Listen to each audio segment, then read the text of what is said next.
Innal hamdalillah nahmaduhu wa nasta'inuhu wa nastaghfiruh wa na'udzu billahi min sururi anfusina wa min sayyiati a'malina may yahdihillahu fala mudhillalah wa may yudlil fala hadiyalah. Asyhadu an la ilaha illallah wahdahu la syarikalah wa asyhadu anna Muhammadan abduhu wa rasuluhu alladzi la nabiyya ba'dah amma ba'du. Faqala Allahu ta'ala fil Qur'anil azim, a'udzu billahi minasyaitonir rajim, lan tanalul birra hatta tunfiqu mimma tuhibbun. Al-ayat. Ihwatu iman jamaah Masjid As-Sa'adah yang dimuliakan Allah Subhanahu wa taala. Alhamdulillah, pada kesempatan ini Allah Subhanahu wa taala memberikan kepada kita takdir yang terbaik, yaitu senantiasa memelihara keimanan kita melalui thalabul ilmi, dan ini adalah salah satu wasilah atau perantara untuk mencapai Jannatun Naim, yaitu surga yang nikmatnya tiada batas. Ihwatu iman yang dimuliakan Allah, seharusnya yang menyampaikan materi pada kesempatan ini adalah Pun Guru Al-Ustadz Jae, karena beliau berhalangan hadir dan menugaskan kepada saya untuk menyampaikan materi wakaf. Mudah-mudahan tanpa mengurangi rasa keimanan kita serta menambah kualitas keimanan melalui ilmu.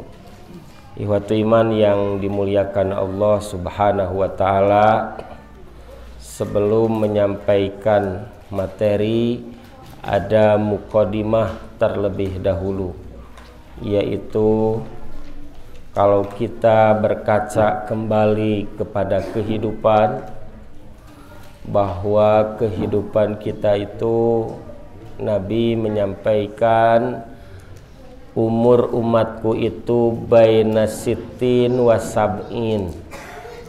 Umur umatku ini antara 60 sampai 70 tahun. Ya, 60 sampai 70. Aya nu kurang seueur, yang lebih banyak. Ya, kalau diberikan lebih berarti diberikan bonus. Namun yang harus diperhatikan oleh kita, umat Rasulullah itu rata-rata umurnya antara 60 sampai 70 tahun, Bu. Kalau misalnya sekarang ada yang umur 80 tahun, ayat tuh Pak, ayeuna di dia Pak. Udah 80 tahun. Pak Haji sabar. Ada 80 tahun. Kalau ada sudah jarang. 100 ada jarang sekali. Mun 100 pokoknya mah sababaraha generasi tos katinggalin. Kalau kita urut kembali, kalau misalnya maksimal umur itu kalau kata Nabi 70 tahun, Bu. 70 tahun. Kira-kira rarasan 70 tahun siga kumaha? Sagala karasa, sagala nyaleri, semua organ-organ tubuh itu tidak bekerja dengan maksimal. Ada yang bekerja dengan maksimal, tapi rata-rata kurang maksimal. Pasti ada yang tidak maksimalnya. Nya jag-jag nama ngan angger we tos keriput banyak. atos barodas gitu. Dan rasa pun, kenikmatan tentang rasa lidah atau kenikmatan duniawi sudah mulai dikurangi. Kita beranjak lagi ke umur 80 tahun. Umur 80 tahun. Umur yang 80 tahun itu yang punya uang dengan yang tidak sarua. Naon sarua teh? Teu bisa dibalanjakeun. Nu teu gaduh artos, boga kahayang, ya, punya kekuatan fisik, tapi nyada waragadna teu aya waragadna. Ada yang diberikan harta, Bu, berlimpah, tapi tos 80 tahun tiasa keneh ka Transmart, Bu, sumanget balanjana gitu. Ayeuna tambah deui 80 tahun kalau ada yang diberi. Tentu umur 90 tahun itu harta itu sama sekali yang dimiliki tidak ada manfaatnya. Kebanyakan ngajelepeng weh dina kasur, tidak bisa apa-apa. Oleh karena itu rugi kalau kita selaku manusia hanya memanfaatkan hidup untuk nafsu saja, untuk keinginan saja, untuk menyenangkan diri saja. Tetapi Nabi menyampaikan hakikat hidup itu adalah kenikmatan abadi di surga. Bagaimana caranya? Manfaatkan umur yang terbatas itu. Oleh karena itu, ini sebagai penggugah agar apa yang kita miliki, hakikat milik itu harus abadi, ya Pak ya. Apa yang kita miliki, apa saja yang kita miliki harus abadi. Kendaraan harus abadi, sok sanajan ruksak. Maksud abadinya adalah abadi pahalanya. Harta yang dimiliki, kata Nabi, harus abadi. Dengan cara apa? Disedekahkan. Apa yang kita makan pasti habis. Apa yang diminum pasti habis. Dipakai pasti belel. Tetapi apa yang kita sedekahkan itulah yang dimiliki. Dan Nabi terus mengingatkan kepada kita bagaimana umatnya senantiasa semangat berbagi, semangat untuk berinfak. Ya. Untuk apa? Bukan untuk Nabi, bukan untuk Allah. Allah butuh tidak infak kita? Tidak, Bu. Allah Maha Kaya. Coba bayangkan kalau ibu berinfak kepada orang yang lebih kaya dari ibu. Kumaha rarawasana? Sigana meureud leutik pisan. Kalau Allah membutuhkan pahala dari manusia, amal dari manusia, tentu saja Allah Subhanahu wa taala tidak membutuhkan sama sekali. Tetapi mengajak, membuka jalan pikiran agar manusia sadar, agar manusia ini mampu memahami secara utuh hakikat hidup itu, bahwa hidup yang sebenarnya adalah di surga yang nikmatnya tiada batas. Oke, itu sebagai mukadimah. Sekarang kita masuk pada pembahasan bab wakaf. Wakaf menurut bahasa berasal dari kata wakopa. Wakopa yakipu, matakna urang lumun maca di wakop. Naon di wakop teh, Bu? Eureun, terhenti. Makanya urusan wakaf sudah beres, terhenti, jangan dihibahkan, jangan dijual, jangan diteruskan kembali. Wakaf mah didinya. Makanya harta wakaf itu kekal, nepikeun ka kiamat. Jangan sampai hilang. Oleh karena itu wakaf itu menurut bahasa terhenti. Ini sesuai. Karena apa?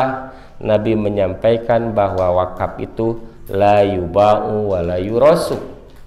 Tidak boleh untuk dijual, tidak boleh untuk diwariskan, dan tidak boleh untuk dihibahkan. Saya mau menghibahkan ini sebidang tanah, padahal tanah itu adalah tanah wakaf.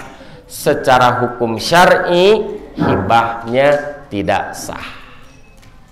Secara syariat kita punya hak untuk mengambilnya karena itu adalah sudah diwakafkan. Makanya di sini artinya al-habsu, menahan. Jangan sampai pindah tangan. Ya, wakaf itu tidak boleh pindah statusnya.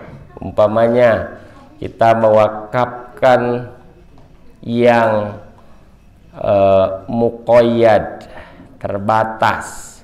Saya wakafkan tanah ini untuk masjid. Yang itu Pak, dianggo madrasah, dianggo perpustakaan, dianggo gedung serbaguna, boleh tidak? Sudah terbatas, ini diwakafkan untuk masjid. Bagaimana kalau dipindahkan? Kalau dipindahkan tidak ada masalah. Yang penting masjidnya ada. Jadi ada pergantian seperti Benang Kuto, Kumonorel kan, ada di daerah mana itu ya? Masjidnya Benang Kumonorel katanya, kurel kereta api. Kemudian dipindahkan boleh, ya asal yang tadi harus berupa masjid lagi.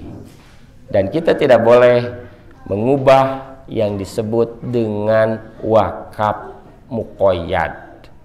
Kalau wakaf mutlak, namanya mutlak Bu, tidak dibatasi.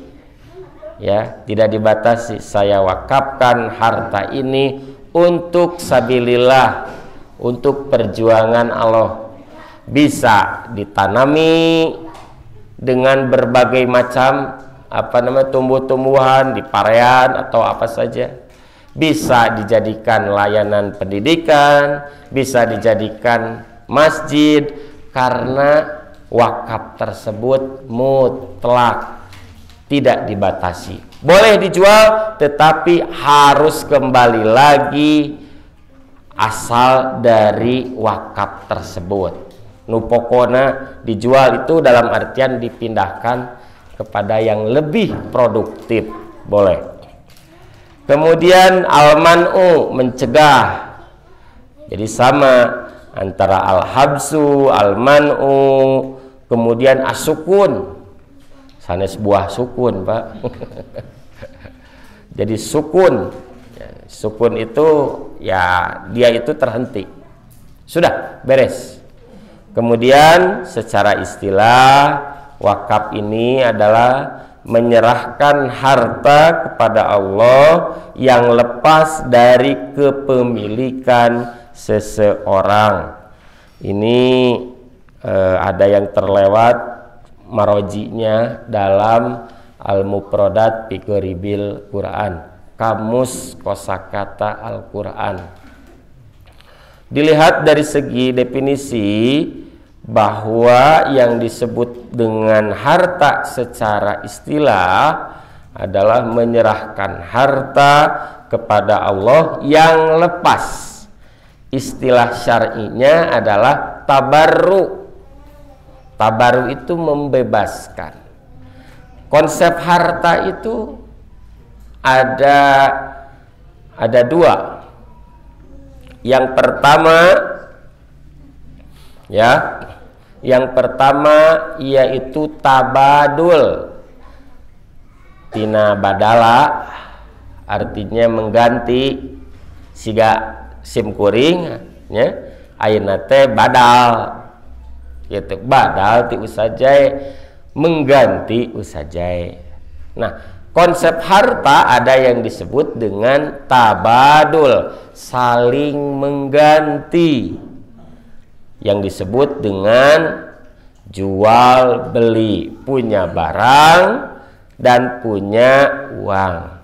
Apabila sudah terjadi transaksi jual beli, maka disebut saling barter. Si penjual kalau sudah sah jual belinya, boleh untuk menikmati uang dari si pembeli. Begitu pula si pembeli boleh untuk menikmati rek dikumahakeun wae tamah karena sudah menjadi hak si pembeli. Itu disebutnya tabadul, saling barter. Kemudian sewa menyewa. Sewa menyewa. Punya rumah, punya kosan. Nah, kemudian bukan jual beli. Makanya yang pertama tadi jual beli ada zakat tijaroh. Tetapi sewa menyewa ya tidak menjadi hak milik, tetapi hak guna pakai. Ngan saukur make we ngamangpaatkeun miara, tetapi tidak bisa untuk dimiliki. Ditempatan dengan syarat mengeluarkan biaya sewa. Ayakannya punya barterna.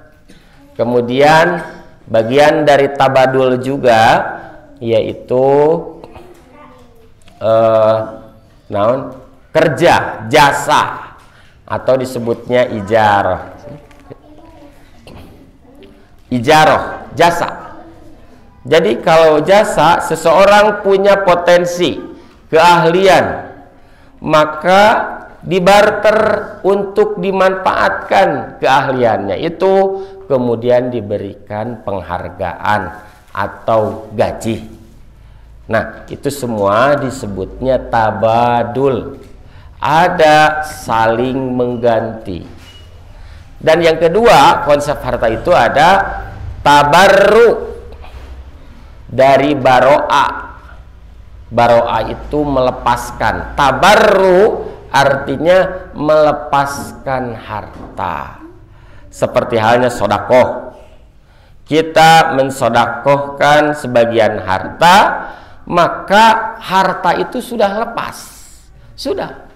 Tong ngarepkeun balik deui siga jual beli. Jangan mengharapkan kembali lagi seperti sewa menyewa. Karena hakikatnya harta tabaru itu melepaskan sebagian harta. Zakat, kewajiban yang harus ditunaikan yang mempunyai ketentuan khusus. Waktunya ada yang khusus seperti zakat fitrah. Kemudian nisabnya juga ada yang khusus seperti zakat zakat mal sekitar 600 zakat mal 90 gram emas ya. Kemudian zakat pertanian juga ada nisab yang disebut ukuran tertentu. Ada waktu khusus, ada, yaitu haul. Apabila kita mempunyai harta simpanan, tidak semua harta simpanan, Bu, tetapi uang, emas dan perak. Jadi kalau kita mengatakan harta, tanah harta. Kemudian mobil juga harta. Kemudian motor juga. Emas itu juga harta, perak juga harta, uang juga harta. Mana yang ditetapkan oleh Allah, ternyata dalam beberapa keterangan bahwa yang disebut dengan zakat mal itu zakat fiddah wa zahab, yaitu ada perak dan emas, dan satu lagi uang. Kenapa uang dikatakan bagian daripada zakat mal? Karena pada asalnya uang itu, Bu, dari emas dan perak. Jadi harga uang itu seharga dengan emas atau perak. Karena pada zaman Nabi yang berlaku pada waktu itu adalah dinar dan dirham. Dinar itu adalah uang emas, dirham uang perak. Sebelum Rasulullah diangkat menjadi nabi dan rasul, dinar dan dirham itu sudah ada. Kalau dinarius, dinar itu dari kata dinarius, yaitu dari Romawi. Kalau dirham itu dari Persia. Dirham itu dari. Jadi sebelum diangkat menjadi nabi, dinar dan dirham itu sudah ada. Jadi tidak tepat kalau kita mengatakan dinar dan dirham itu adalah mata uang syariat Islam. Ya, eta mah bade ngaku naon? Ngan Nabi tidak menghapus ketentuan umum urusan duniawi, yang ada ya pergunakan saja. Karena apa? Allah tidak melarang. Sekiranya urusan duniawi ini tidak bertentangan dengan Quran dan Sunnah, maka jalankan saja. Oke. Kemudian muncul juga apa namanya di zaman Abu Bakar sudah apa namanya muncul yang disebut dengan uang kertas. Ya.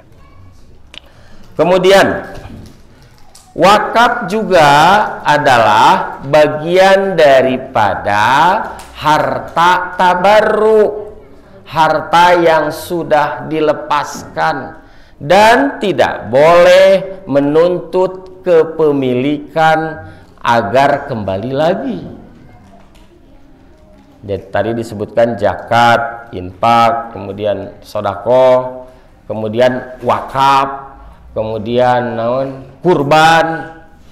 Kalau bapak-bapak misalnya berkurban dengan satu saham, tong ngarepkeun balik deui dagingna kudu saharga saham. Da lain rek jualan gitu kan. Kita misalnya ikut saham, saha kemarin teh 3,5 juta. Dah, itu harta tabaru. Harta yang sudah dilepaskan kepada mustahik melalui bantuan dari siapa? Panitia. Maka harta itu sudah dikelola oleh panitia.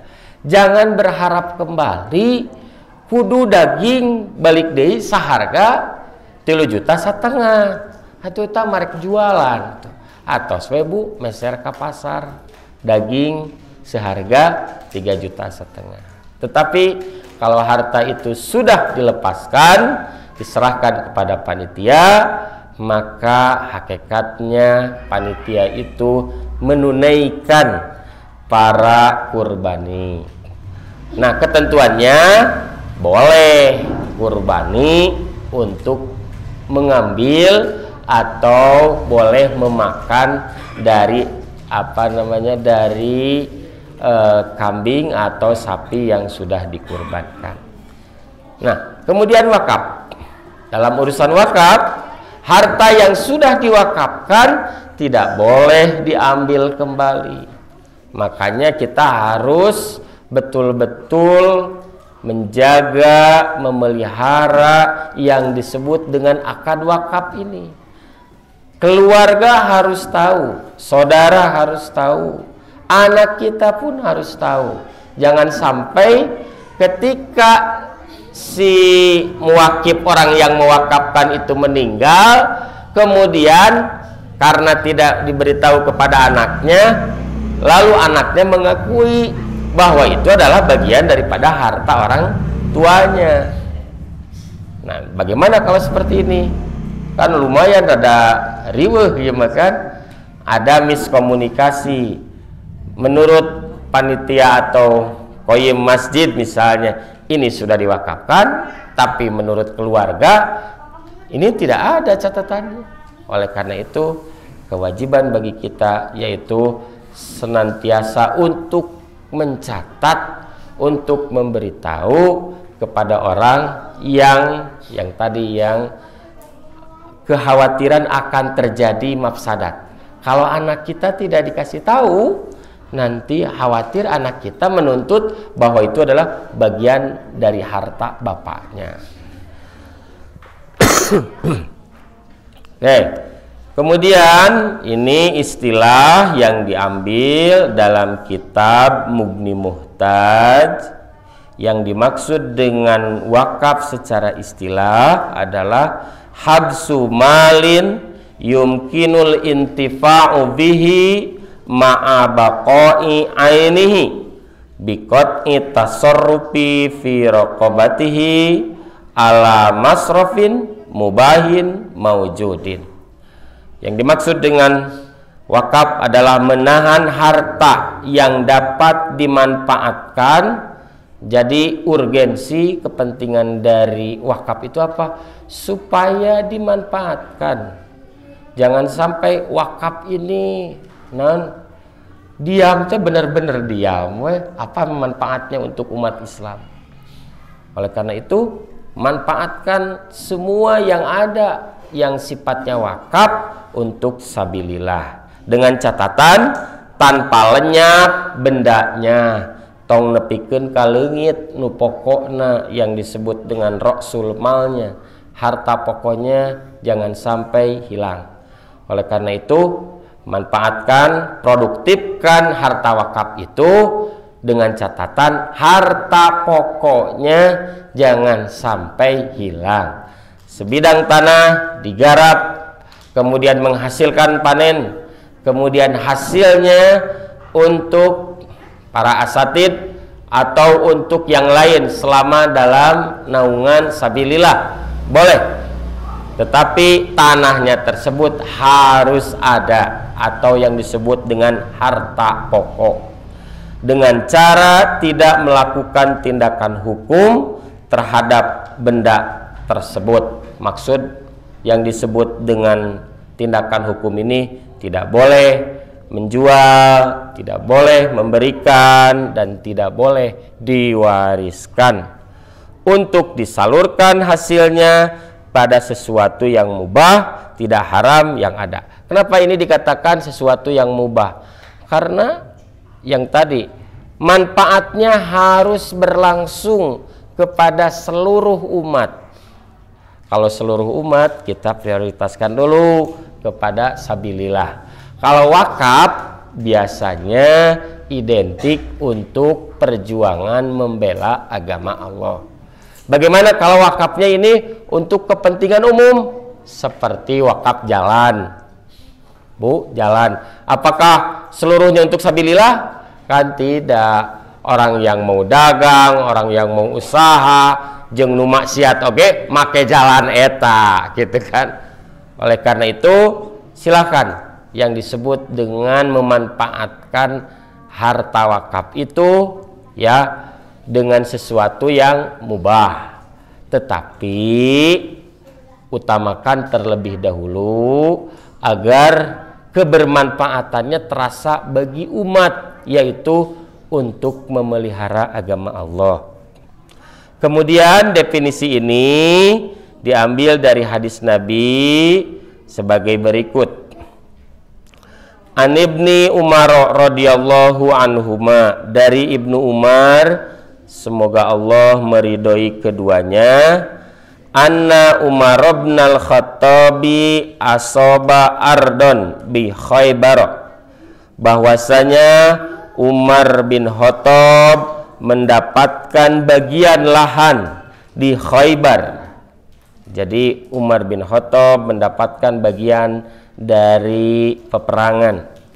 Fa'atan Nabiy sallallahu alaihi wasallam yasta'miruhu fiha. Kemudian dia menemui Rasulullah untuk meminta pendapat kepada beliau tentang tanah lahan tersebut.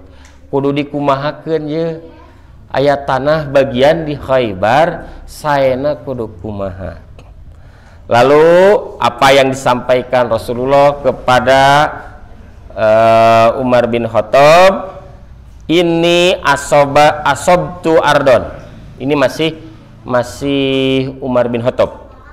Ya Rasulullah, wahai Rasul, sesungguhnya aku mendapatkan sebidang tanah di Khaybar. Lam usib malan kotu anpasa indi minhu, fama ta'muru bihi. Kemudian aku tidak pernah mendapatkan harta yang lebih bernilai selain itu. Jadi Umar bin Khattab itu mendapatkan harta yang istimewa. Coba Pak, emot-emot tapakuran deui harta naon nu paling istimewa ku ibu jeung ku bapak. Teu kedah diwaler Pak, emutan we eta mah. Cek Umar bin Khattab, saya mendapatkan bagian tanah di Khaybar menurut pengalamanku, menurut kehidupanku, harta yang istimewa itu yaitu tanah di Khaybar. Cik saur anjeun kumaha? Bertanya kepada Rasulullah Shallallahu Alaihi Wasallam. Maka Rasulullah pun memberikan pilihan yang terbaik. In syi'ta habasta aslaha. Jika kamu ingin, ya, habasta aslaha, kamu pegang pokoknya, watasodakta biha, dan kamu bersodakohlah dengan harta itu. Jadi bagaimana ini supaya harta ini bernilai?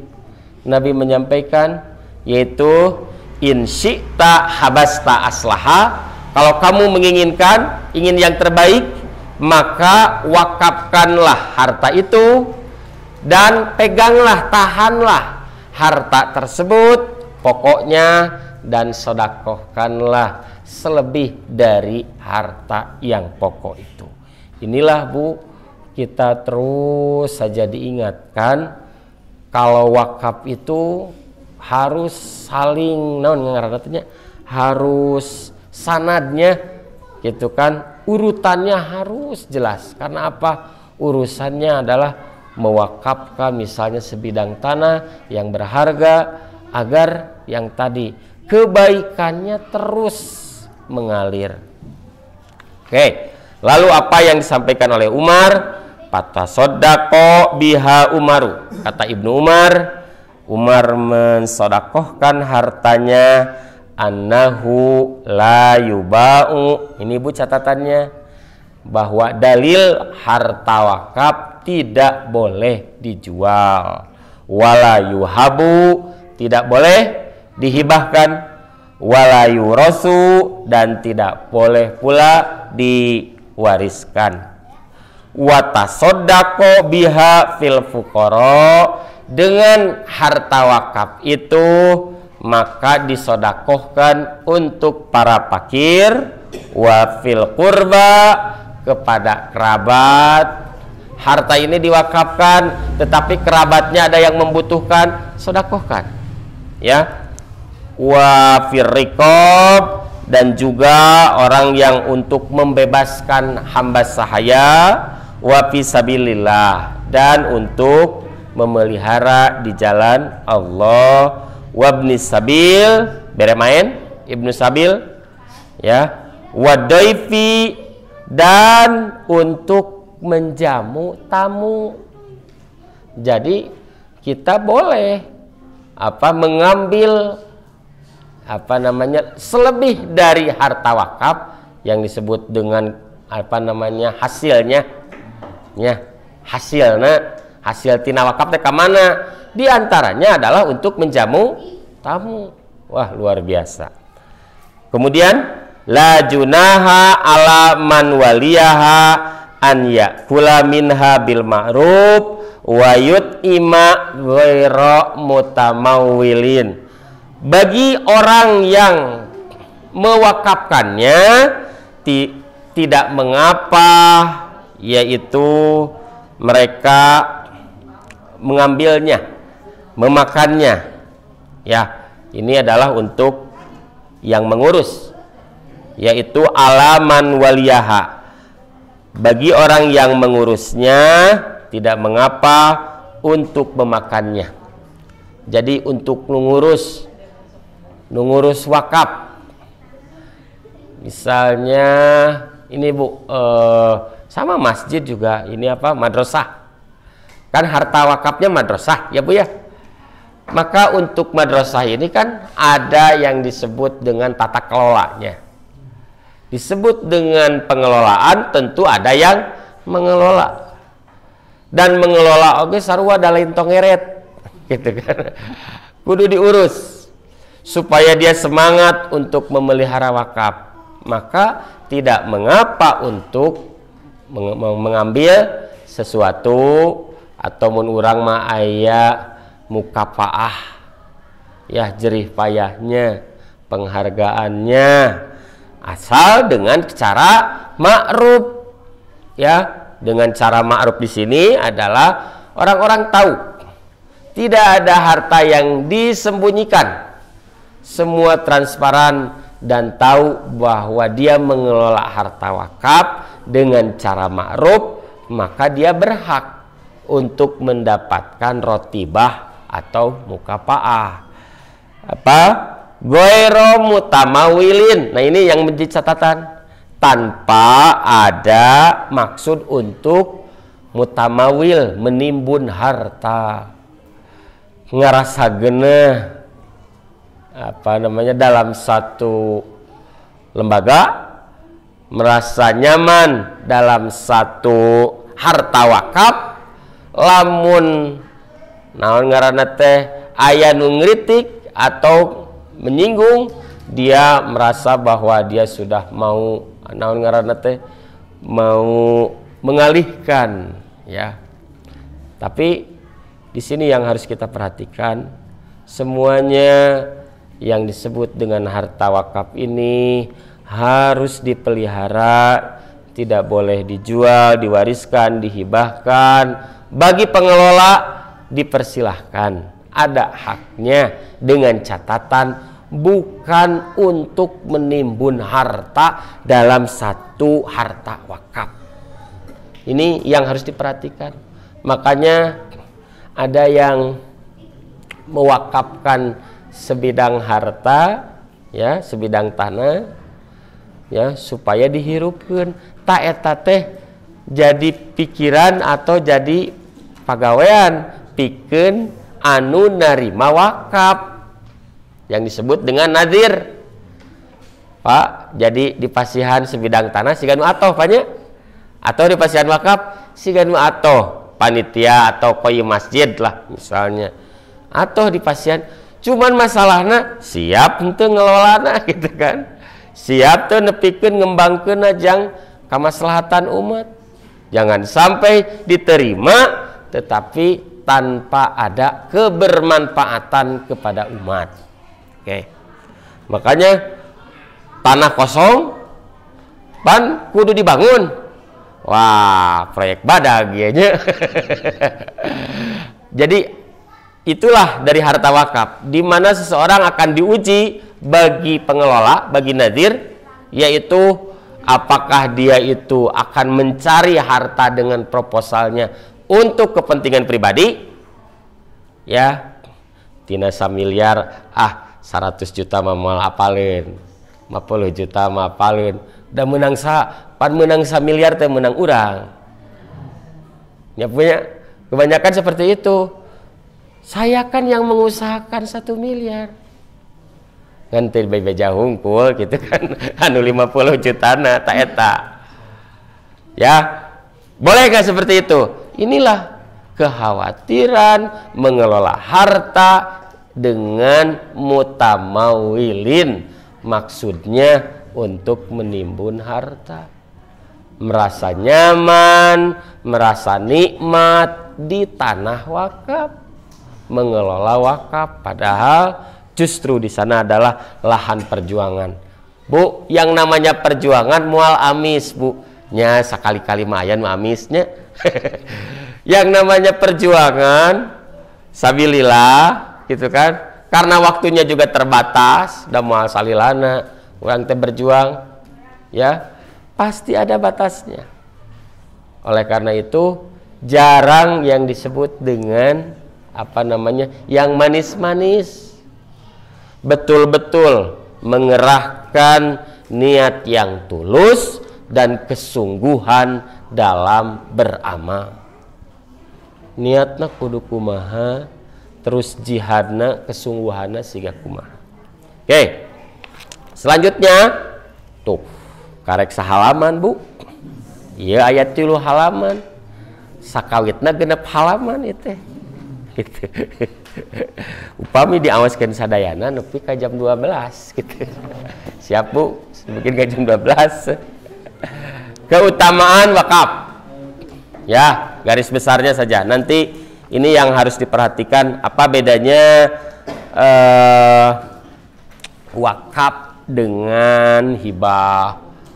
Ini kemudian dengan sodako, dengan infak, apa bedanya? Keutamaannya, padilahnya, yaitu harta wakaf pahalanya akan terus mengalir. Oleh karena itu kita sudah mengenal hadis ini, yaitu idza matal insanu in qata'a anhu amaluhu. Kalau manusia itu sudah meninggal, maka putuslah amalnya, beres, nggak ada lagi, kecuali ada 3. Yang pertama, sodakotin jariyatin. Kita mensodakohkan sangu, ya, beas, sodakoh jariyah sanes Bu.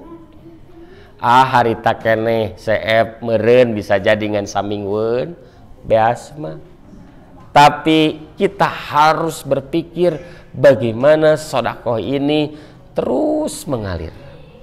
Bukan berarti sodakohku beas itu jelek Bu, bagus. Pada waktu itu memang yang dibutuhkan adalah beras daripada sahektar tanah. Boga diwakafkeun misalnya sahektar tanah tapi teu bisa meuli beas.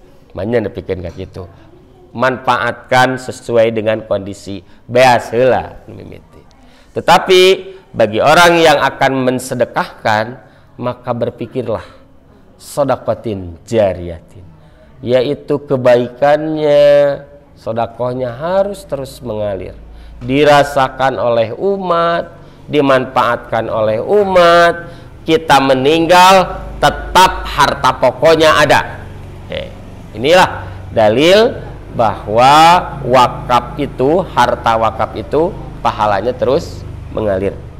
Kemudian ilmun yuntafa'u bihi au ilmin yuntafa'u bihi, ilmu yang bermanfaat.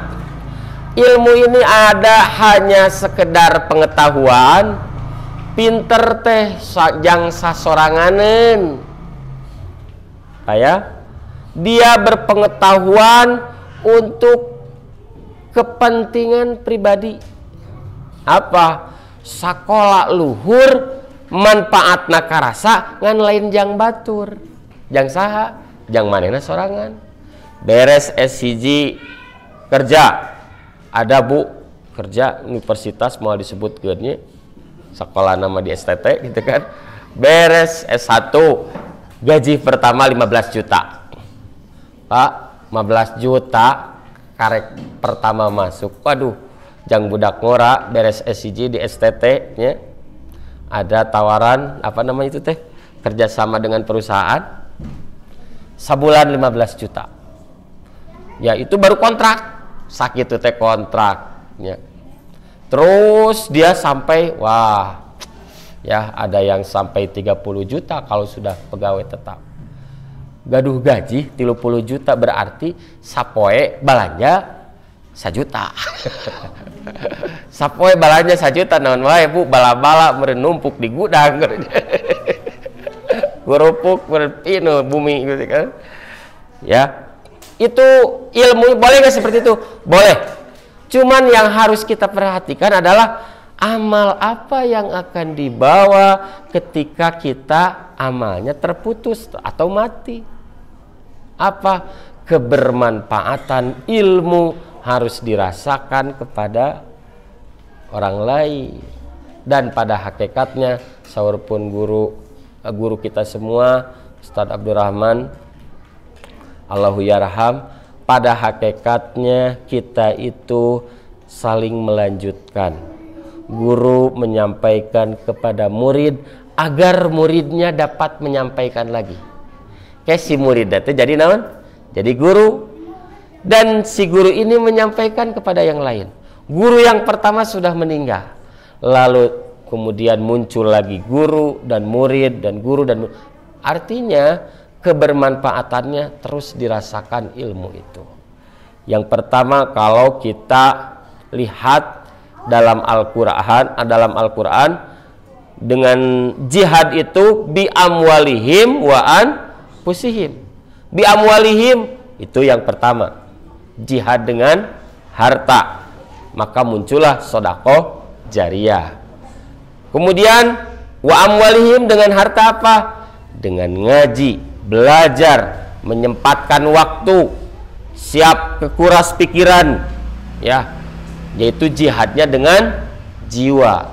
Oleh Allah Subhanahu wa taala akan diberikan pahala yang sama, jihad dengan harta dan jihad dengan jiwa.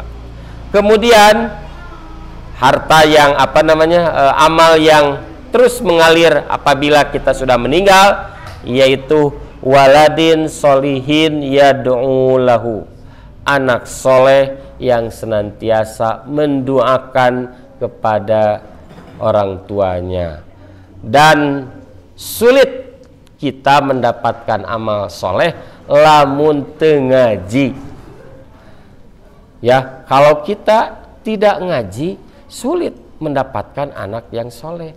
Sama anak juga, kalau tidak diajak, tentu dia tidak akan tahu tentang syariat-syariat dan bagaimana cara berbakti kepada orang tua ketika orang tua sudah meninggal. Makanya untuk mengajarkan ini senantiasa penuh dengan tarbiyah, ngurus bari jeung langsung ngaleukeunnan.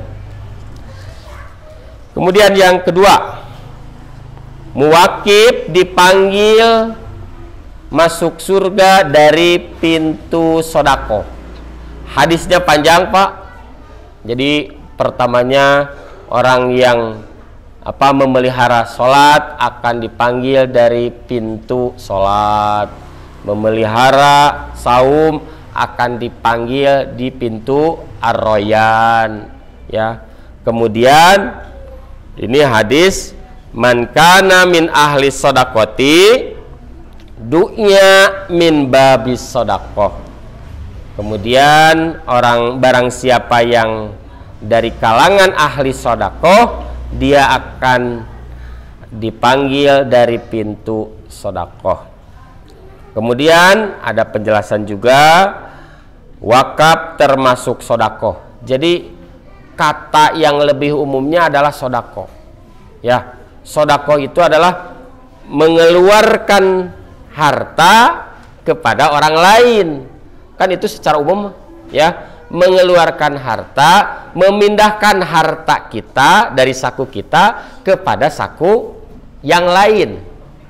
Jangan orang lainnya, yang lain, karena bisa kepada orang, kepada lembaga. Nah, itu disebut dengan sodakoh.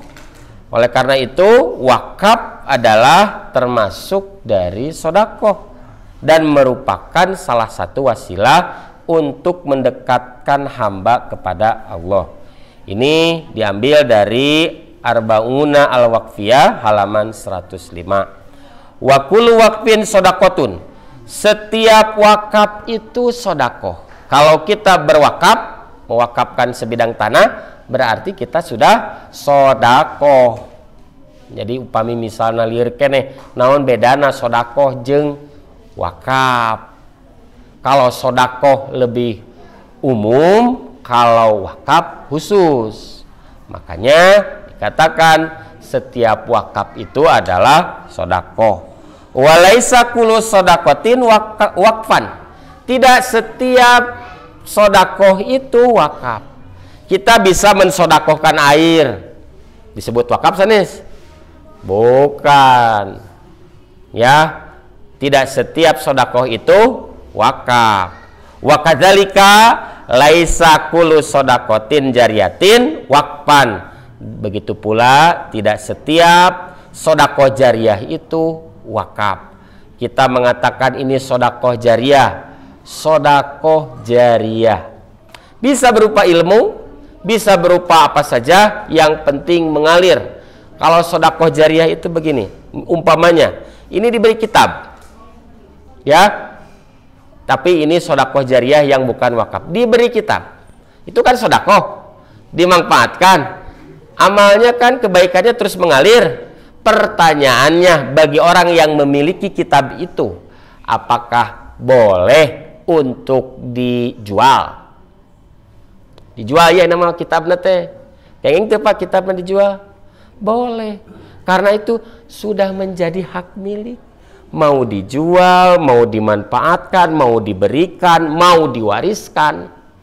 Karena apa? Sodakohnya lebih luas. Berbeda dengan wakaf. Bapak masihan kitab, ya, supaya dibaca ku para asatid. Itu kan hak milik saya, nah. Hak milik ustadz, oleh ustadz dibaca, diajarkan kepada yang lain. Mengalirkan pahalanya. Lalu si ustadznya meninggal. Pertanyaannya, kitab itu milik siapa? Ya milik orang yang meninggal tadi. Oleh karena itu dia menjadi tirkah. Menjadi apa? Menjadi harta waris. Sodakoh jariah, tentu saja sodakoh jariah. Cuman tidak dikatakan itu adalah wakaf. Oleh karena itu wakaf itu apa namanya di sini? Tidak setiap sodakoh jariah itu adalah wakaf, tetapi setiap wakaf itu adalah sodakoh jariah. Tidak setiap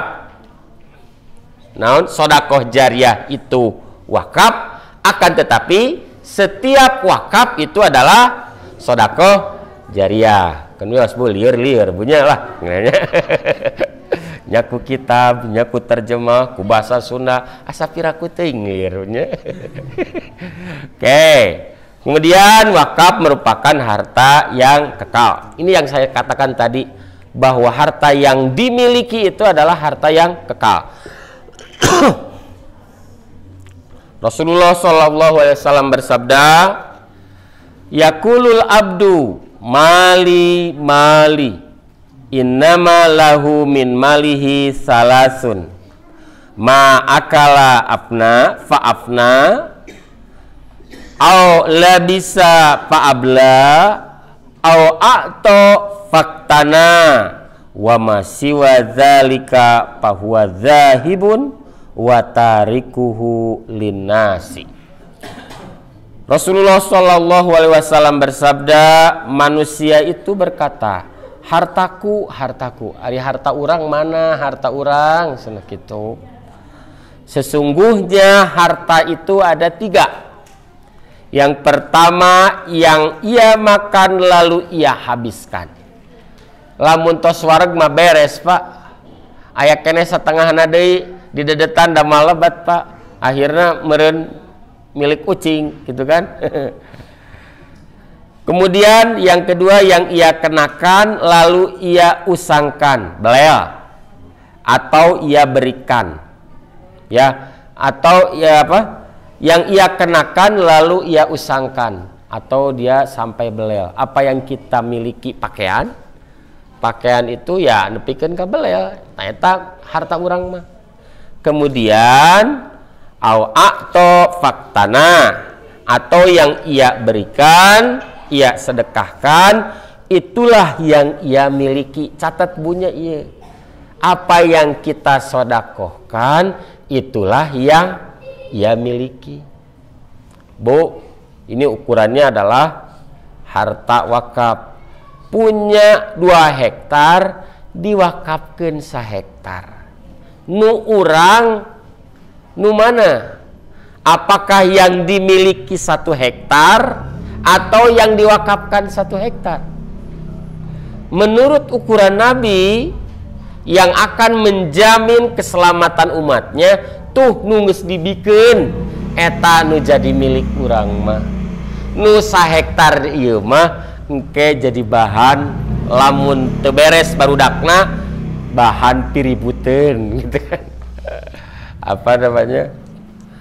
Boleh kita menumpuk harta untuk warisan agar keturunan kita tidak apa namanya tidak ilhapan, meminta dengan mendesak, boleh. Tetapi kebolehan itu yang tadi tergantung daripada anaknya. Sebaik-baiknya harta apabila kita berikan dalam keadaan hidup. Yeuh budak can boga imah aya keneh yeuh sabaraha tumak di tuh jung eusian jang anjeun. Yeuh aya keneh da ku bapa mah moal bisa dibangun deui geus teu mampu ayeuna mah.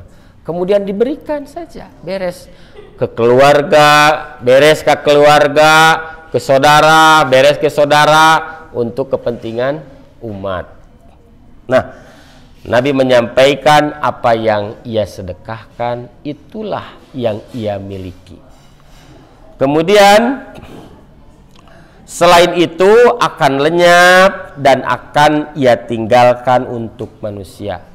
Selebih daripada yang disodakohkan bakal leungit, bakal dijadikan warisan. Oke. Kemudian yang keempat, wakaf termasuk pintu kebaikan yang agung. Waduh, panjang teuing punya, baca mah di bumi we nya. Nah, ini terjadi kepada Abu Tolhah. Abu Tolhah itu awal-awal Rasulullah Shallallahu Alaihi Wasallam hijrah ke Madinah. Kondisi Abu Tolhah itu biasa-biasa saja.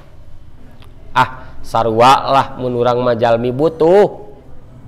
Ya, jadi Rasulullah hijrah ke Madinah, kemudian Abu Tolhah di sana kondisi ekonominya masih biasa-biasa saja.